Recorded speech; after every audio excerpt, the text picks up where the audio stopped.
From the corridors of politics in Brussels to the scent of brown butter and sugar in Stockholm, Kaja Hengstenberg has taken an unexpected and very delicious career turn. Today she's the founder of Krümel Cookies, a bakery brand that's built a devoted following for its bold flavors, playful creativity and a distinctly modern take on what a cookie can be.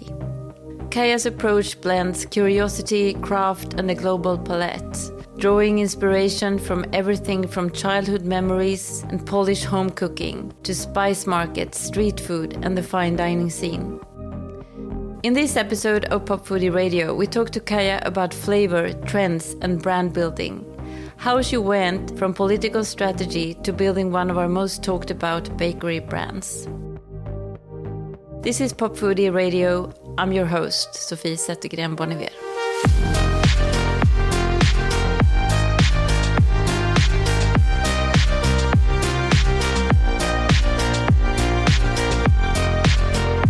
So welcome, Kaja. Thank you. I wanted to have you on for quite some time. I think I've chased you down a few times before. So you're the cookie queen of Stockholm. Thank you. And Krümel Cookies have 3 locations now. So where are you eating and grabbing coffee in Stockholm right now when you're not at Krümel?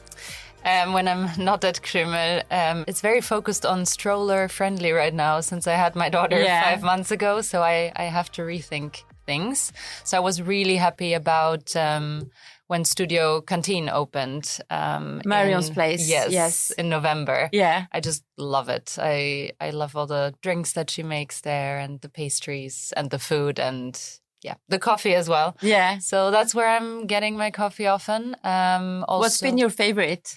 Have you had any pastries there that really sort of blew you? God, now I don't remember what was in there, but I know that I was really like, wow, the pink kind of donut bun. The filled bun. Yeah. Was it tonka? No, maybe it was hibiscus. But it was a really nice flavor combination. I was like, wow, this is so good. She's really talented. Yeah. And then the drink, I think for Christmas it was like this saffron. What's the berry? Halftorn. Yes, halftorn. Yeah. I don't know why I know the Swedish name, not the... No, the sort of yellowish. It's supposed to be very healthy. Oh, is it? Okay. Yeah, I think so. Yeah. So that was really good, and I like going there. It's a nice vibe. It's a homey vibe.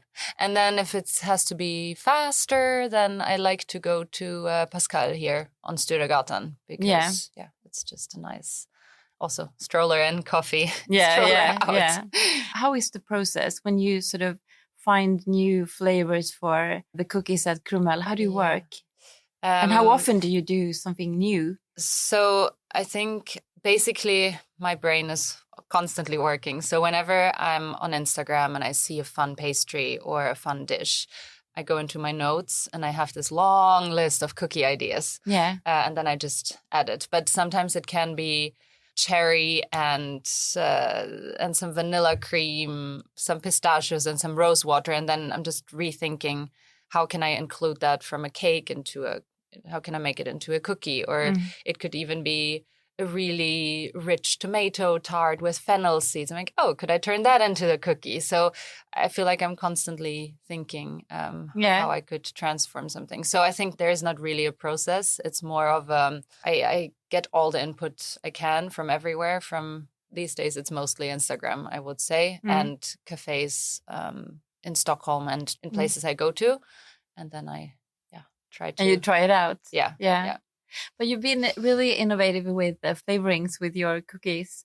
You mentioned the tomatoes and because you actually did that. You did the tomato, and was it fennel as well, or tomatoes? No, it was vanilla. Vanilla and tomato. Yeah. And how, when you mix that, when you do that with a pastry that we have, sort of, we're used to them being sweet. So we're not so used to the savory parts and salty parts coming into the sweet parts. Can you see something changing there? Are we more sort of open to trying the tomato cookies or the gochujang cookies? How do you, what's happening there? So I think in Stockholm, it has come a long way, that people have come a long way to be happy to try these things. But I still think, and maybe it's also not the best to compare Stockholm to Paris or London, but I don't think we're on that level. No. And maybe it's also the amount of immigrants, maybe, because obviously in Paris and in London, you've had immigrants for a longer period of time, probably, and more intertwined in the city picture as well. I feel here it's slowly starting that you can see different things than cinnamon buns. Yes. And so I think in those places it's been a bit earlier and a bit faster maybe. But I definitely think that people here are becoming more open to miso, to tahini, to Asian flavorings. I mean, in the beginning when I did a miso cookie, people were like, oh, it's like miso soup. I'm like, yeah, but you can also do it sweet. Yeah. And it was gorgeous. That cookie was gorgeous. Thank you. The miso cookie. Yeah. Do you still have it? We're going to have it back now, actually. Okay. Yeah. So I think people are becoming much more open and more interested in flavors as well. And maybe that is also thanks to TV and social media and just a reporting kind on it. What kind of more sort of savory flavors are you working with right now? What do you have in the so stores? yeah, well, actually, we're going to bring back the miso, walnut, and caramelized white chocolate one. Then we're doing again now also the tahini one. Although for me, tahini, it's strange because I mean tahini is such a big part in hummus, but for me, tahini, if I would have to put it on a sweet or savory shelf,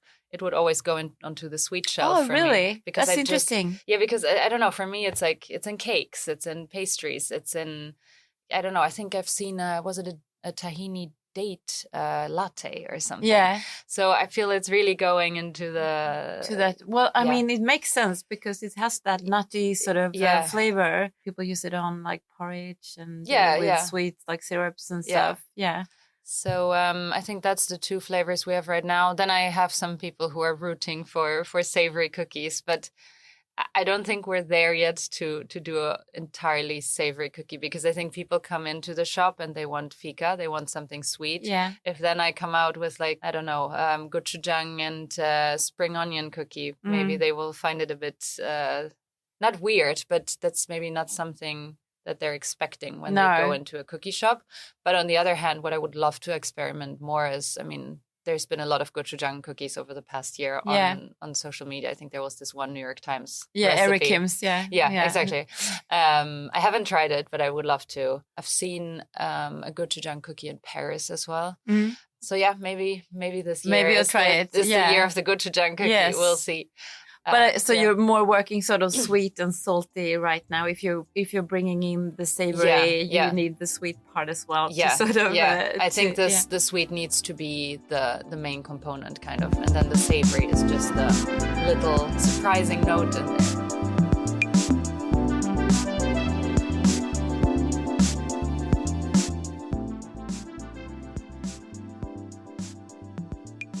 You have such an impressive background. Like it was a bit of a twist that you ended up in Stockholm with 3 cookie shops, right? Because definitely. You worked in politics in Brussels, and you were brought up in Warsaw in Poland. You lived in Germany. You lived in New York. You lived in where else? I lived in Barcelona, in Paris, in London, and in the Netherlands. Yeah, I think that's it. So the idea wasn't to work with food, right? You started the food blog when? I think that was 2012, and then before that, I was always interested in food. But I think so. My dad worked more with politics, so I think I really found that interesting. And I mean, you follow your parents, you want to do that. And I actually, now that we speak about it, I think I talked to him or to my parents a bit about like, oh, what if I become a chef? And they were like, well, I mean, if you want to, but it's a tough job. And then they weren't really enthusiastic about it. So I think I never pursued it, which is good. I think it's such a tough job and it's so... Yeah, it requires so much, everything, strength, mental strength, to be a chef. And I'm now reading also the book, I don't know if you've heard about it, Slutty Chef. Yeah, Slutty Chef. Yeah. Yes, I'm reading it right now as well. But then I'm like, I could have done that. Anyways, but so I started basically, I would say, the journey with a food blog. And then So that was more like a side project when you were working in Brussels. So it was when I was in New York and in Brussels, and I think it was always like this hobby and this thing that I really liked doing when I was off from work. And then in Brussels also I met a friend through Instagram, Sophia, who taught me so much about food. And she's also really great with flavors and all those Is she things. Swedish or No, she's German and lives in Brussels. Okay, yeah. And is also writing a really fun newsletter with recipes. And what's it called? I'm gonna check it out. Actually, her blog was called Real Simple Food. Okay. I think that must be her newsletter name as well. And we met through Instagram, and then we were both like, we're so inspired by London and supper clubs and flavors and spices. Why don't we bring it here? So we started doing supper clubs in Brussels. And I think that really gave me the idea to, maybe I could do this full time at some point. And then actually I was thinking more and more about the idea. And then my dad passed away in 2019. It was like a bit of a longer process, and it gave me a lot of time to think. And but that also gave me a push where I was like, well, why am I sitting here doing a job I don't like? Like I should just change the direction and do something that I really love. And I remember that because he obviously paid for my studies and everything. And I remember that I asked him at some point when he was still well, I was like, are you sure you want to pay for my studies? Because what if one day I just want to open a cafe? And he was like, well, if that's the case, then, and if that's what you want to do, then you just do it. I was like, okay, I have his blessing. Yeah, I'm out. Nice. And I'm going to focus on food. So, and maybe can you also see that you wouldn't be doing what you're doing now as successfully if you hadn't had that sort of... for sure. Yeah, so you have that with you. Yeah. Because I think it teaches still, all these jobs taught me so much and taught me to work more or less in a structured way. I'm not the most structured person, but and just how to talk to people, how to write emails, how to build an idea, all that. And even if it was politics and history and not business, but I still think it definitely paved the way. Yeah, because I think looking at your career, it's so impressive how you not only, because I mean the cookies obviously are delicious. Thank you. And they are very innovative. But a lot of people can do really good food or do a really good thing, but they don't have the ability to build the brand or the universe or the business that you actually have to sort of build to be able to do this today. Yeah. So I see what when you started your business, what was your vision? What was important? And what was the challenges? How did you build this universe that you've done? I think with everything I do, first of all, I'm very impatient. And like I want to test a lot, but just to a certain extent. And then I want to get going. Like I want things to happen fast. So I think when I started the business, I was like, I want to do something of my own. It first wasn't necessarily cookies. So it was like maybe a German bakery. That was during Corona. Then I was like, are you crazy? You can't open a bakery and put so much investment into something during a time when people aren't even on the street. And this was, you were still in Germany at the time? No, that was here. That was in Stockholm. Yeah, so you were here for the pandemic. Yes. Yeah. Well, luckily, during so the to say, pandemic, because Sweden was the most easy country to be during that time. But so then I was like, okay, I want to create something of my own. I want to create something fun. I want to create something that I want to work with. I think that's another thing. I want to have fun and I want to like what I do. So with cookies, I was like, okay, I like spices. I like flavor combinations. I'm impatient, so I could never do layered cakes or something. And I think cookies are such a great vehicle to combine flavors, to put in spices. And also for me, it was like, okay, I put a lot of time into finding like these few recipes that I came up with. But then once you have those, you can tweak and twist them so much. Oh, that's true. I've never thought about that. And it's like a foundation. Exactly. And it's quite a forgiving recipe as well, because yes, you can mess up a cookie. And I've seen a lot of failed cookies and I've failed a lot of cookies. But it's in the bigger picture, it's kind of a foolproof thing to do, I would say. I've also always loved cookies. I remember when I was 14, my best friend then, she's half American, and she went to the US and she brought me this ready-made cookie dough, you know, the one that you just slice up and bake. And I was like, oh my God, this is the best thing in the world.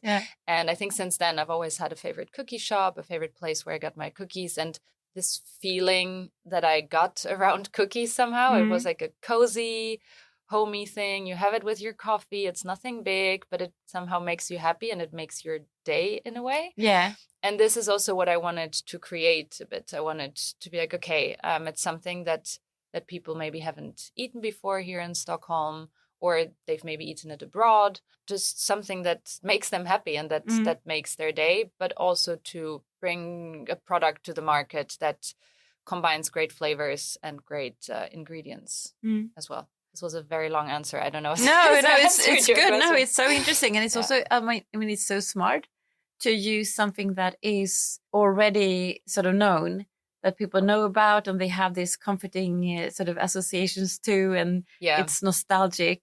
And then you add the sort of edgy, sort of flavor, innovative parts to that. Yeah, exactly. So you've made a cookbook, so everybody can get that and try out to make cookies themselves. But is it basically the same foundation for the different flavors? Like, is it one like core cookie recipe and then you sort of add flavors, or do you have to twist the sort of? All my cookies have brown and white sugar, or like muscovado and white sugar. And then, so basically at the shop, at least, there's one side of the cookies that is based on a recipe that's a bit more brown sugar and a bit less white. The crust is a little bit less crunchy and the cookie is more gooey. And then there's the other recipe where there's more white sugar and a bit less muscovado. So those ones get a little bit crunchier. The shape is a little bit different. So I usually base it off those two cookies. So the white sugar makes it more sort of crunchy. Yeah. And makes them a bit higher. The brown sugar, because there's the molasses and everything, it makes them run out a bit more. It makes them more moist and gooey. Yeah. And then in my book, I have a third category, which is like the chunkier cookies. But I haven't been doing those so much. I would say that's more the Levain style cookie that you can get in New York. So, yeah. Because in Sweden, we haven't had that sort of, I mean, it's very American, the sort of the choc chip cookies. We've had the Swedish 7 cookies. Do you like them? Do you have a favorite? I have to admit that I have no idea I know of it, but I couldn't name you the 7 different cookies. Okay. Yeah. So, and when you started Krümel here, it wasn't like we didn't have that cookie culture. No. And how did you do to make people understand what a cookie was, and how do you define a cookie? Yeah. For us that think that sort of hallongrotta, is the cookie. Well, hallongrotta, I know, I don't know. I think defining a cookie is really tricky because everyone, again, because it's so nostalgic, I think everyone has their own idea of a cookie. For some, it's more crunchy. For some, it's more soft. But I think what I always try to say in the beginning when people... Well, I opened the shop 1 year after I had I was distributing them online from home. But then that's how it started, right? Yes, exactly. The online, from home and sending them around Sweden. But I think the customers then were people who already knew cookies. So then I didn't have to explain it. I think it was people who have been traveling. And I mean, also now with internet, everyone or almost everyone has seen chocolate chip cookies. Yeah. But then people who came to the shop who were a bit more like, oh, this is a big Swedish. Yeah. Like, but it's actually a cookie and it's soft inside and it's a little bit like melted chocolate. Like, okay. And once they tried it, they really liked it. So I think I just tried to explain it with something they know and then bringing in this this feature, so to say, of that it's gooey and soft. Yeah. But it is so impressive that you have 3 locations. I mean, Stockholm is a small city. Yeah. And most restaurants don't survive. I mean, and it's like cookies and it's 3 locations and it's growing. And what do you think? What is the success behind Krümel? What do you think? What did you do right? I think... But first, I don't want to jinx it. Like, let's see how it goes. And also, actually, January was pretty calm. I think it's all the snow and the weather. But no, it's going well, and I'm super, super happy. I think it was a bunch of things. I think, first of all, being the first one doing it in that scale and to send out cookies and to do that. I think because I have been writing about food before and I've been talking to some people on Instagram it was nice that I could ask them, oh, do you want to try my cookies? So I got feedback from them, but also they posted about it. And I mean, yeah, we know about influencers and social media. It's such a powerful tool. And I think then at some point, Benjamin Ingrosso tried my cookies and Bianca, and that really gave it a huge push as well, of course. But I think in the end, I would say, like, everyone can make a cookie. But I think what people like is the experience, that something maybe is thought through, that it's a concept that looks nice, that you go in, you feel homey, the staff is nice, you get an attentive service, and that, of course, the product is good and it reminds you of maybe childhood or of something, or I don't know, like our crème brûlée cookie. That people are like, oh, I've never liked crème brûlée, but this cookie is really good. Or, oh, crème brûlée is my favorite dessert, and this is an amazing cookie. So I think it's the word of mouth and the talking about it is the aspect that people connected to something and that people like genuinely like it and then also want to talk about it. I mean, I'm the same. If I go to a restaurant or to a cafe, and someone is super nice and I love the coffee or the pastry, I'm going to be like, okay, I'm going to say to my friends, you have to try this, you have to go there. And word of mouth is still so powerful, right? Of course. And then whether it happens face to face or whether it happens on Instagram is a different question. But I think it's this combination of a product that is thought through, a branding behind it, and just creating a nice experience for the customer. Yeah, nice vibe. I think it's so impressive how you build a Krümel, and it is very true that what you say, it's become a destination. Like you're not just grabbing a cookie. Like you are actually getting the whole experience with the sort of the colors, the scents, the staff. And I know for Valentine's Day, you did this beautiful little, was it hot chocolate? With the cherry on top. Yeah. And it was just, it was this instant, I saw it on Instagram and I thought about it, how it was this instant reaction that I'm going to go get that because it's so beautiful. It's like, it's not just hot chocolate. You're like, it's a whole experience and it's kind of to hear. Yeah. So it's really, I think you're really talented in that sort of, in that way.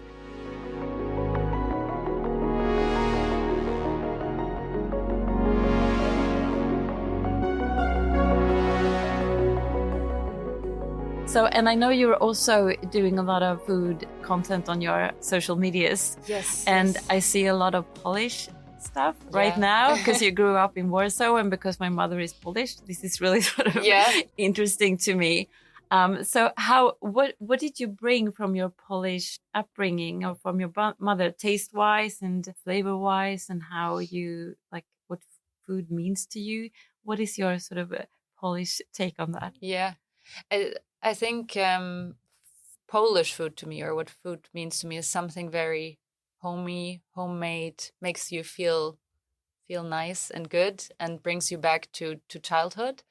At least that's what I have with Polish food. I think something else that it gave me was a bit of, this confidence to try new things. Because I remember when, I moved to Poland when I was 12, but I was still going back to Germany.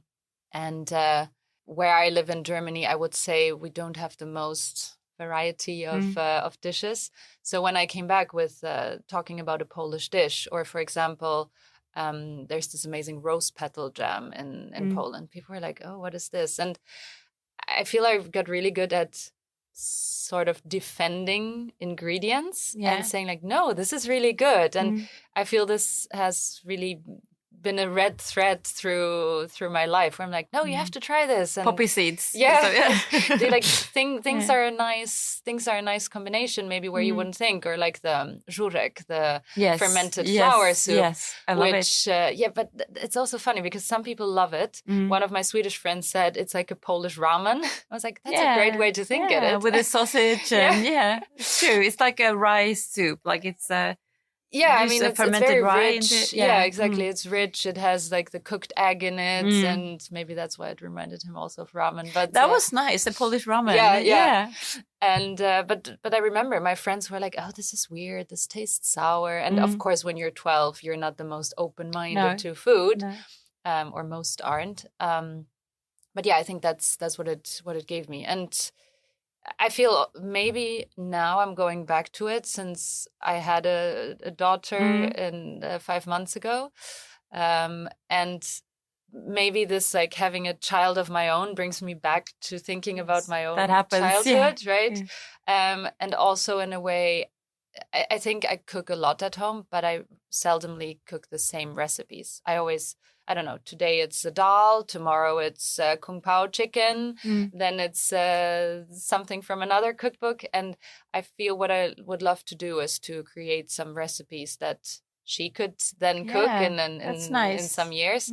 So I think that's also why I like to go back to those Polish roots. And yeah, I mean, it's great food. What do you guys say? Yes, I've seen a lot of I don't know if you're making it or if it's your mother, but it's those Polish that I love, the apple pancakes. Oh, what are they called in Polish? Racuchy. Yes. Yeah. They are beautifully. So and do you think we'll see some version of them in a cookie soon?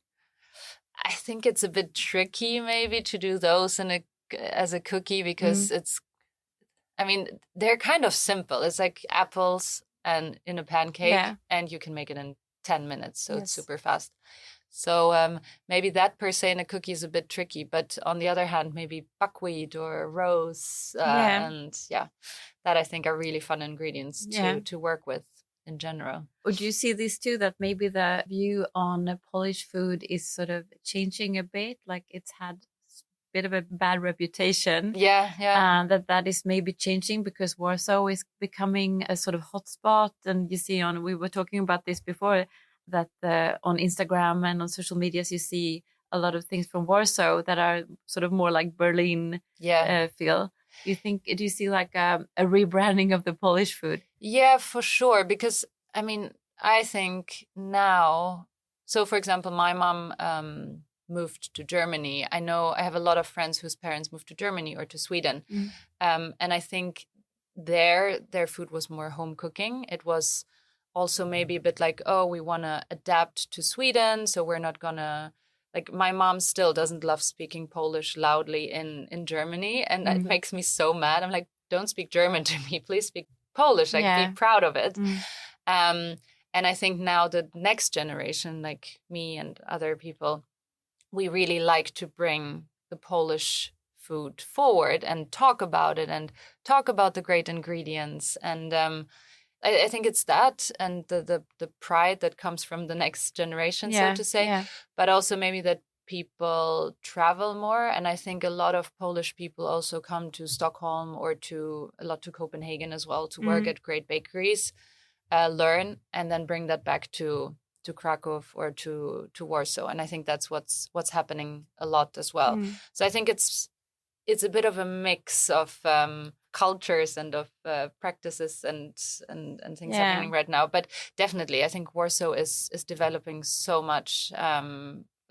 Every time I come back, I'm like, wait, what happened here? And what is this? And then also, I would love to see it more. And we've talked a bit about it as well, about the milk bars. They're really popping up more and more again in Warsaw, which is this simple bar where you can get I think in the past it was subsidized by the state during socialism. And I still think the state subsidizes some of them a little bit. I think I read an article about that the other day. It's not much. Well, I'm 99% sure. But it's like pancakes filled with cheese. It's pierogi. It's simple meat dishes with like sauerkraut. Food. And I would love to see more of that here as well. You should open a milk bar in Stockholm. I mean, we actually did. You know, Tove Nilsson, the chef. Yeah. She's a friend of mine, and we did when we were working for Damernas Värld, the fashion magazine. Yeah. I was the food editor, and she was the food stylist, and we actually did. And Charlie Drevstam did the photos. Okay. It's really good. Yeah. So we actually did a story about milk bars. Oh no, I didn't know that. And that's like 10 years ago, but that's the story. That's the story we still talk about. It's like, what if that happened in Stockholm? You should do it, Kaja. Maybe close one of the cookie shops and put a milk bar in there. Why not? You're giving me bad ideas. Do you think also that there's a because my mother is the same when it comes to Poland and the Polish culture and the language. Like they're not it's not something you're sort of showing off, and it wasn't like that in the 70s. Do you think there's like a third generation now that are sort of bringing not just the Polish food, but their sort of their cultures? Yeah. Because if they're not doing that, if we're not saving those recipes, if we're not making those recipes or introducing them to the rest of the world, they're going to disappear because our parents did not show it off. Yeah. Like there's also like this sort of a sense of wanting to save a culture that will be gone if we're not. For sure. Yeah. For sure. Yeah. And I think also what's nice, but also a bit sad sometimes, I think in Warsaw also you have a lot of Scandinavian bakeries opening. And probably if you live in Warsaw, you're like, yay, that's great. But for me, coming back to Warsaw, I'm like, no, I don't. No. I have that in Sweden. Yeah, you don't need another cinnamon bun. No, exactly. But I think people are getting better at being proud of their heritage, so to say. And maybe also wanting to know more about the places their parents came from. And I mean, for me, I've actually lived there, but I know that there is a lot of people who have Polish parents and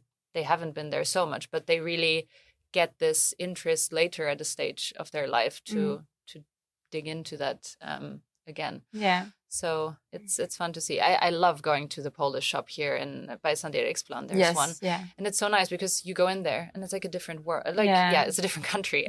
You speak Polish, you go in, you order your things, and it's literally, even the milk is from Poland. I'm like, I don't know if I need that. No, but it's so funny to see the brands and it's amazing. Yeah, my mother goes there a lot. It's so nice. Yeah.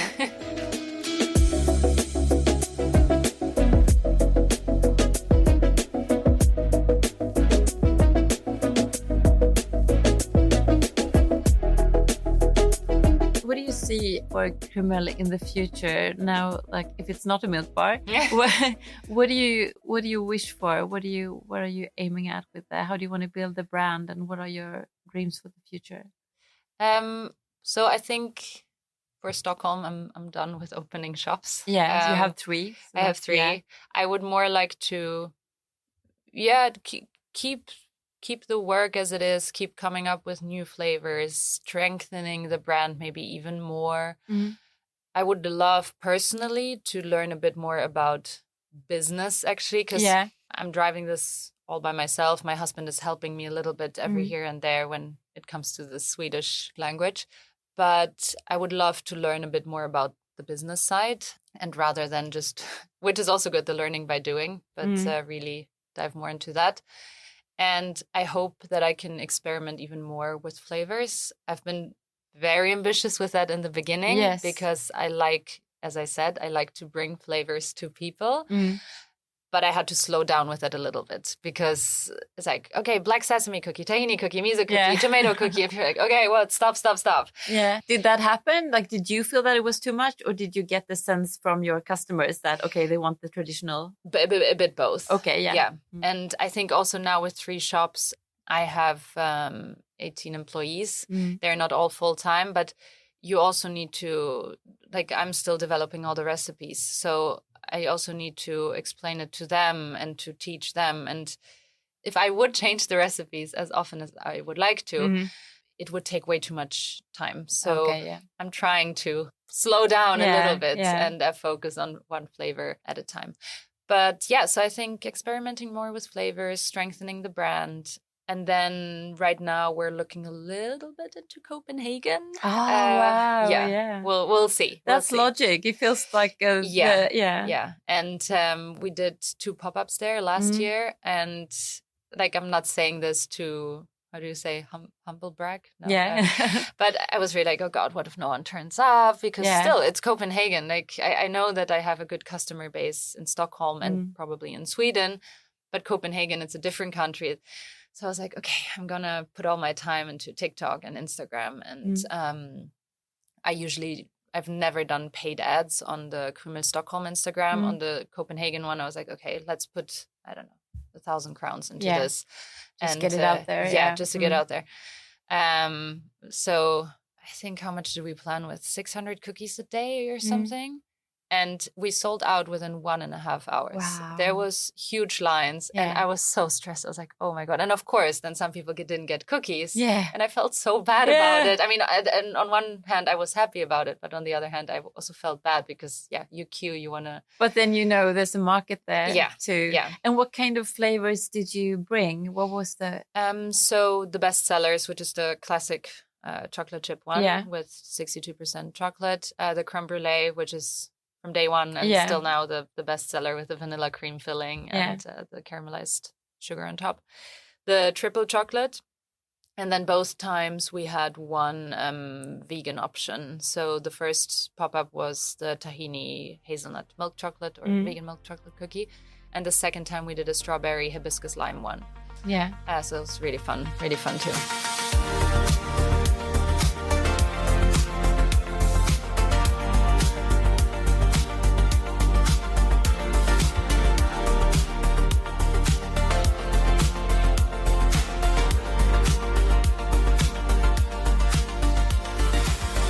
And what kind of flavorings are you working with right now? What's happening in your head? What you're thinking about? Where's your mind when it comes to flavors? What are you experimenting with? So right now I experimented with, because it's citrus season. Yeah. So I made this really nice cookie. I'm going to post a recipe with it on my Instagram, but I think we will bring it to the shop too. It's lemon, and I would like to do it Meyer lemon, but you don't always get them here. No. Lemon, brown butter, caramelized white chocolate that is homemade, sesame, and then I put a bit of the PepperQuest Compote pepper on top. Yeah. It was so good, like just the pepper with the lemon and everything. It was so nice. I can imagine it puts that a bit sort of the edge on it. Because you work a lot with PepperQuest, right? They've been on the podcast as well. Adrian, so fun. Yes. How do you work together? Like are they sort of introducing you to new flavors that you can try out, or are you coming to them for how do you work? I think it's a bit of both. It's, for example, I say, okay, I want to have a gingerbread spice. And then I write down for them, okay, this is how I'm thinking, this much ginger, this much nutmeg, this much cinnamon, And then, I mean, Adrian and Elsa as well, they're so amazing with the flavors. So then I think with the last gingerbread cookie, he was like, oh, should we put a bit in of this and of that? I was like, yeah, sure, go ahead. I trust them blindly. So, and then I think we got a really nice product back. So I think it's like a back and forth. And I just love that they're so passionate about all their spices. Yes, so, when I had Adrian on the show, he knows so much about what he's doing. Yeah. Like it's so cool. So passionate. Yeah. So it's great to learn from them as well. But that's how I see Krümel as well. Like it's a cookie shop, but it's more like of a bit of a flavor lab. Like you can sort of that's fun. You come in there and you like discover new flavors. And I'm always curious as what you're gonna do next. Like what's gonna happen now, and you can also sort of sense a bit of like the trends that are coming for what you're doing. So what do you see flavor-wise in the future? Where do you think we're going trend-wise with flavors? Where do you see coming? I think matcha, right, has been so huge last year, which I think is nice on the one hand and a little bit bad quite bad on the other too. Because prices of matcha, I think we pay so much now, which of course is fine because it just reflects the market. But I think everything has been matcha-fied a bit too much. Okay. Matcha-fied, that's a good word. Even the semla is matcha. Yeah, I know. Yeah, everything. Yeah, so I think people are, which I love, becoming more open to hojicha, which is matcha's roasted sister. Is it rye? It's roasted green tea. Yeah. So it has this earthy kind of nutty flavor. I love it, but it's also something you need to get used to. Yeah. And I think then, for example, there's one amazing cafe here, Balyu, David, who's from Korea. And I think he lived in New York. And So he did this drink with misugaru, which is this Korean grain. I think the smell is close to kinako, to the roasted soybeans in Japan. Okay. So I hope that this will become more of a trend. I've never heard of it. It's so good. Like the drink that he made, it tasted like basically like a rich cereal milk Wow. with something extra. Yeah. And then kinako, I've once did a cookie, I think with coffee, kinako and coconut or something. And it's just, it's hard to describe the flavor, but it's like this roasted, nutty as well. So yeah, I think maybe That's some really interesting. Asian flavorings. Also, hopefully pandan. I would love to see more Yeah. pandan. Like, please. To get the green, Yeah. the matcha effect. Yeah, exactly. Yeah, But yeah. also, well, Lars and Beautiful. Elliot. Yeah. They did a pop-up at Lådan and then at Bränneri. Oh, and Ping. yeah, Ping soda. exactly, Yes. exactly. Yeah. They had this pandan donut. It was so good, Oh, and I really? was like, please give us more of pandan. I think it's so great. Are you gonna give us a pandan cookie then? I was thinking about it. Yeah. And I think it could look great. Yeah. So yeah, why not? Maybe for summer, it's like this refreshing coconutty. Yeah, it has this really sort of sweet and vanilla sort of flavor. We see a lot of like Filipino and cafes, and the Asian wave is really sort of getting into the bakery. Do you think that's a trend in our fika culture, that the cinnamon bun is gonna get some competition from the Asian? I think for sure, sweets. As you say, it's popping up more. I don't think, on the other hand, and I think that's great. I think, as said, please more ube and everything. It's so good. I don't think, though, that the traditional places, who do amazing stuff, and I'm there as much as I can, like Lillebrors, Svedjan, Bergstrands, etc. I don't think they will take up those flavors, because I have the impression that these known and good Swedish bakeries are not they're experimental within the frame, but you rarely see other things coming in. And I wonder if that's just ingrained in that's true, in the bakery culture, or if it's just not what customers want. Because I've seen it too. I've made a black sesame cookie. I thought it was amazing. But people were a bit like, oh, it's a gray black cookie. What is that? So it's the wrong color. So maybe it just needs some time before these things can happen. But I discovered a really fun bakery on Instagram 2 weeks ago called Firm. Ferm. Yeah. And I think it's a couple. I think he's Irish. And they go more towards testing stuff. And I feel that really often in Stockholm, it's more people who aren't Swedish who have the guts, or I don't know, to test these things, because maybe people don't expect from them to have only cardamom and cinnamon. So there maybe the opportunity or the possibilities are a bit bigger to experiment with flavors. I don't know. That's true. I never thought about that, but the sort of most popular bakeries in at least in Stockholm, and I guess it's the same all over Sweden, they are very, very traditional. Like they really keep it within the sort of Swedish tradition with cardamom and cinnamon, and they maybe have like a hallongrotta and a kolakaka.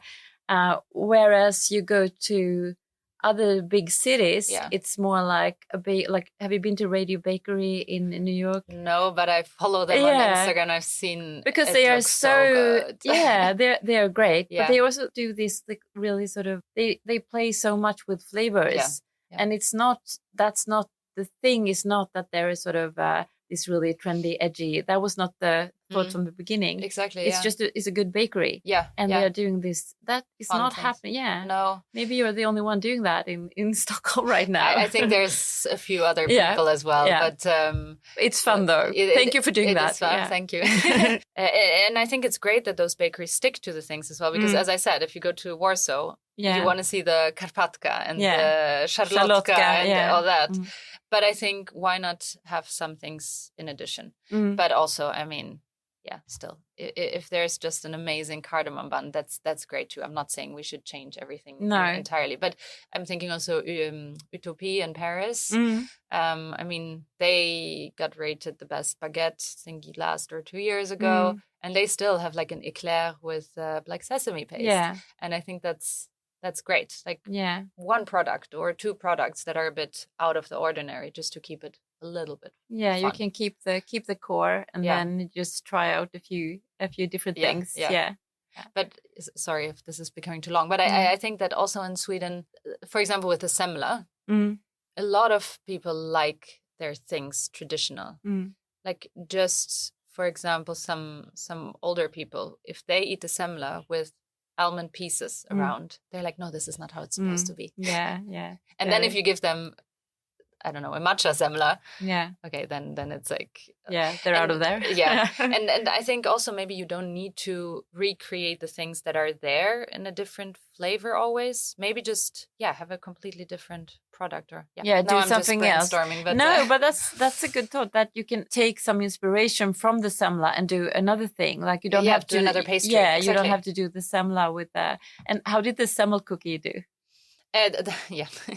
Here I am saying that not everything has to be semla. It's doing really well. It does, yeah. I can imagine. Yeah. Because people, I mean, the semla seems to be an endless inspiration. It's crazy. Yeah, people are mad about it. It is. Do you like semla? I did love it. Yeah, before the cookie. I feel it's how do you say? It's decreasing by the years I'm here, because I've had more and more semlor. Yeah. I remember, I think the third year I was here, I did this big semla test. Yeah. Where you try like, I don't know, 30, 35 semlor. Yeah. It's a lot. Like 2 semlas a year is enough. Yeah, really. exactly. I'm fine. What was the best one you had this year though? I think it's, again, Lillebrors. Yeah, it's really good. I love theirs. And I haven't had Svedjan's. No. This year, but I know that theirs is great. And well, Sebastian is also doing the fantastic semla with like the bergamot, and I don't know if he still does that, but I think it had bergamot and orange and lemon zest. I haven't tried it. It sounds really good. I've had Lillebrors as my favorite for many years. Yeah. And then this year I tried Bergstrand's bageri. Oh, right. They're also amazing. And now I think that's my favorite for this year. Yeah, it was really good. I liked that they had a lot of almonds, and they were like really chunky pieces, and the bun was really good. Okay, nice. If you can have another one, maybe have that one. I'll go there. Okay, so we're going to do a few quick questions before we wrap up. So what was your last truly wow-worthy food experience? I think that must be over a year ago now, when I went to Japan. And it's just crazy, like the endless possibilities there, and all the small places. And I think we went to this super small cafe in Kanazawa. Old guy grinding coffee by himself, having these little toasts with it. I was just like, this is so amazing. And that was amazing. So I would love to do that again. To go back, maybe, sure. Without the baby, or with the baby? We'll see. Maybe when she can eat all the raw fish. So a restaurant that you would love to return to? I think it's a classic Polish milk bar. That is definitely on my plan for this year. And what would you order? Leniwe pierogi. They're really good. Yeah. So one trend that you see coming in 2026, we've talked about this a bit.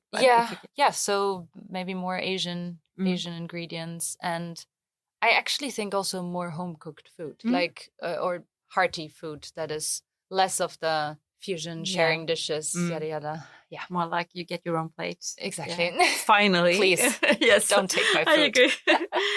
One trend that you wish we will say goodbye to in 2026. Yeah, it's a bit the matcha, I would say. Yeah, I mean, keep matcha, but slow down a bit. I love matcha. So, best food scene in a movie? I think there was this movie, again, Japan, Perfect Days. Yeah. And it's not one food scene, but it's like these several ones where he eats in a convenience store. He eats in this like small bar. It's like these small, slowed down, just wholesome moments. Yeah. Where, I'm going to check that out. Yeah, it's a great movie. Slow movie. Your favorite kitchen hack? I don't know if it counts as a hack, but now also with a baby, a freezer. Yes. Just freeze everything you have, freeze cookies, freeze cake, and then just pop it out when you need to. I see like a big comeback for the freezer in 2026. Bring back freezer food. I think so. And I think it's going to be a bit more sort of like Trader Joe's. Like we're going to see a lot more sort of fun things in the freezer. Oh, that would be amazing. I think so. Yeah. I hope so. Yeah. So your favorite flavor combination at the moment, because I'm guessing this is changing every week. Frequently. But I love miso and banana, or banana and garam masala. And actually also, strangely, I don't know if it's a trend, but I've seen banana so much on my Instagram in pastries and in oatmeal and everything. So maybe banana. Yeah, the is banana also, pudding effect. Yeah, sort of. yeah. Yeah. Maybe also a food trend. Banana and miso. That's like in a banana bread, or Anything really. But what I did once, I mixed frozen bananas with miso paste, and then I had like an ice cream from it. That sounds so good. beautiful. So, best cookbook. Sift by Nicola Lamb. It's a baking book, but it's Yeah. amazing. Lots of technical things, but also lots of amazing recipes. I'm gonna get that one. Yeah, do. Thank you so much Thank for you being so here, much. Kaja. Thank you.